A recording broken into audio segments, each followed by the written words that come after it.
அப்படியே வந்து இப்ப காதுக்குள்ள வந்து என்ன செய்யுது, ஒளியை வந்து பார்க்க முடியுமா, காதுல வந்து என்ன செய்ய முடியும், கேட்க முடியும்.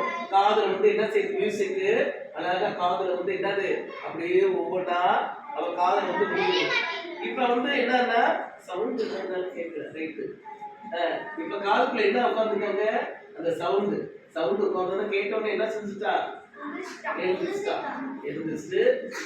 காது மூலமாக என்ன செய்யணும், ஒளிய நம்ம கேட்கிறோம். சரியா?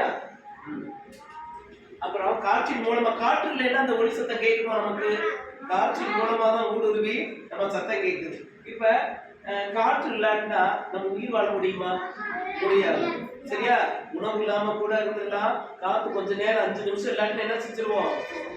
ஆமா, அப்ப இந்த ஒளி வந்து என்ன பேசுது பாரு, ஒளி காற்று இல்லைன்னா என்னால ஒண்ணும் பண்ண முடியாது. சட்டையை காய போடுறோம், அப்ப காற்று இருந்துச்சுன்னா சீக்கிரம் காய்ச்சிருமா, ஒரு ரொம்ப வேர்க்குது, உடனே பேனை போட்டு என்ன செய்யணும் நம்ம, ஆமா காற்று நம்ம வாங்குறோம். இவன் பாரு என்ன செய்யறான், சவுண்ட் இதுல உள்ள நேரத்தை